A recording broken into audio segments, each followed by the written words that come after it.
Bismillahirrahmanirrahim. Assalamualaikum warahmatullahi wabarakatuh.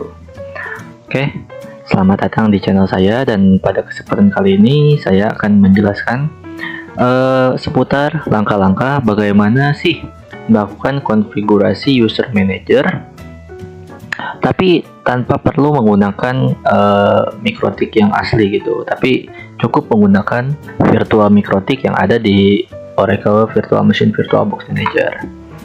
Oke, tanpa berlama-lama kita langsung saja ya. Tapi sebelum masuk ke langkah-langkahnya, saya perlu menjelaskan dulu nih persyaratan-persyaratan yang harus teman-teman miliki. Oke, pertama, teman-teman tuh harus menyiapkan yang namanya tuh ini kaset MikroTik disk, sama ini package X86 yang MikroTik. Dan untuk ISO dan package-nya ini teman-teman harus satu versi. Nah, bagi teman-teman yang bingung nih dimana cara dapetinnya, teman-teman bisa pergi ke situs resmi MikroTik, dan ya teman-teman bisa pilih gitu versi mana yang mau teman-teman pilih. Contohnya ini di versi 6.45.8. Nah, ini di paling atas nih ada yang namanya All Package X86. Nah, harus X86 ininya. Nah, teman-teman nanti bisa pencet, terus nanti otomatis akan terunduh sendiri. Sama dengan ISO-nya juga harus di-download. Oke, nah kalau kedua hal ini sudah ada, maka ya teman-teman bisa lah mulai mengkonfigurasikan user manager pada MikroTik. Oke, kita langsung saja ya. Kita buat yang baru, kita kasih nama MikroTik percobaan nih. Chipnya other, ini 64 bit karena menyesuaikan dengan saya. Next aja, next VDI, oke next, sip. Oke, ini udah jadi ya mesinnya. Kita sebelum di start masuk ke setting dulu, ke storage, terus di kaset ini teman-teman masukin ISO yang tadi teman-teman unduh. Kalau nggak ada di sini, nanti teman-teman bisa cari di sini. Ya contohnya di sinilah tuh, ini saya simpaninya di sini, yang ini ya 645.8, sip. Lalu di bagian network ini penting nih, adapter satunya di enable, terus ubah ke host only adapter, name-nya yang ini ya, virtual host only adapter tanpa tagar. Oke. Dan adapter 2 nya juga nyalain, ini opsional sebenarnya, tapi ya minimal 2 lah. Ini attach to host only juga, tapi ininya harus beda ya. Nah, seperti ini. Ini bebas sih ya, teman mau nambahin adapter 3, adapter 4 itu tergantung ini masing-masing lah, kebutuhan masing-masing. Tapi karena contoh jadi hanya 2 saja. Oke, kalau udah ini bisa klik OK. Nah, tapi sebelum di start, teman-teman harus ke sini dulu nih, ke file. Terus di ini ada host network manager. Nah, baru di yang tadi di adapter 1 yang rencananya nanti pasti akan teman-teman gunakan sebagai IP untuk internet ya, untuk DHCP client. Ini teman-teman harus enable pertama, lalu ke properties dan ubah ininya menjadi configure adapter automatically. Sip. Kalau udah, bisa teman-teman langsung apply. Nah, ini pilih yes aja dan oke. Ini harus ya, cukup yang satu aja sebenarnya, yang 2 nggak perlu. Nah, kalau udah ini baru kita bisa start MikroTik percobaannya. Oke, kita tunggu. Sip, kita gedein deh. Nah,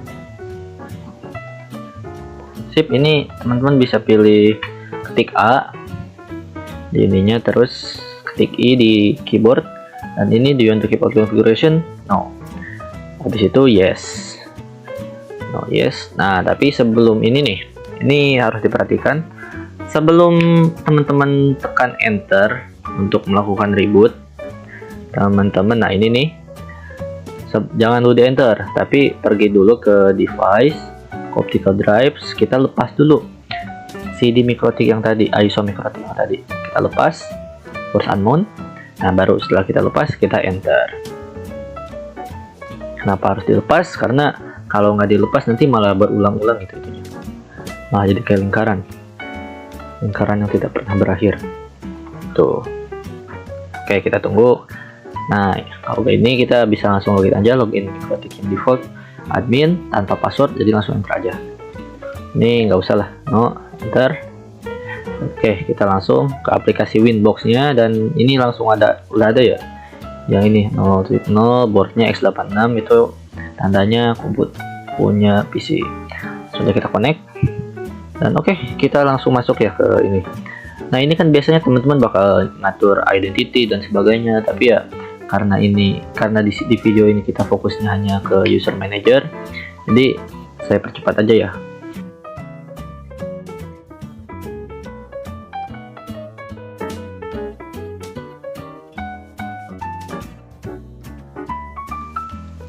Nah, oke, teman-teman di sini kalau udah setting hotspot, nanti bisa ke tab server profile ini, terus di ini DNS name hotspot mantap yang tadi teman-teman udah setting, bisa ke ini, klik dua kali maksudnya, terus di login, cookie-nya bisa matiin, terus bisa pakai use radius, apply oke.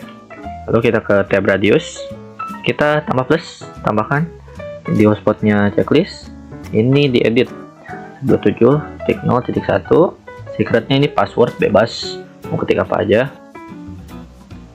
Nah, oke, kalau udah gini baru apply oke.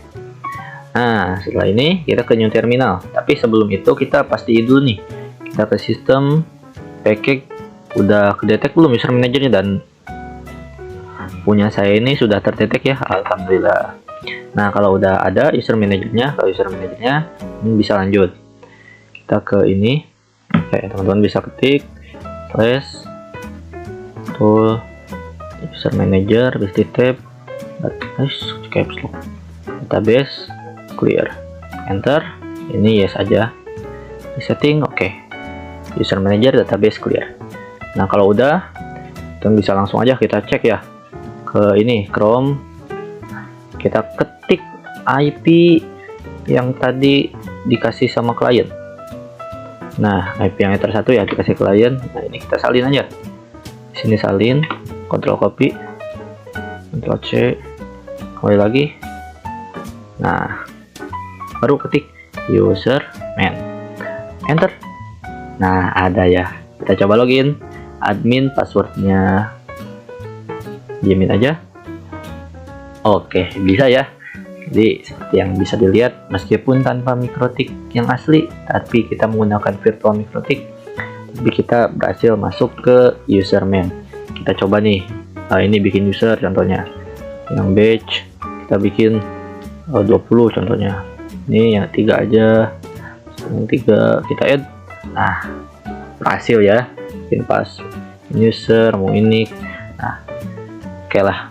Oke, kira-kira begitulah bagaimana cara untuk langkah-langkah masuk ke username tanpa menggunakan router boot MikroTik yang berbentuk fisik, tapi cukup menggunakan router boot MikroTik yang virtual gitu ya. Semoga teman-teman paham dengan penjelasan saya dan video ini bisa bermanfaat dan berguna gitu. Saya pamit. Assalamualaikum warahmatullahi wabarakatuh.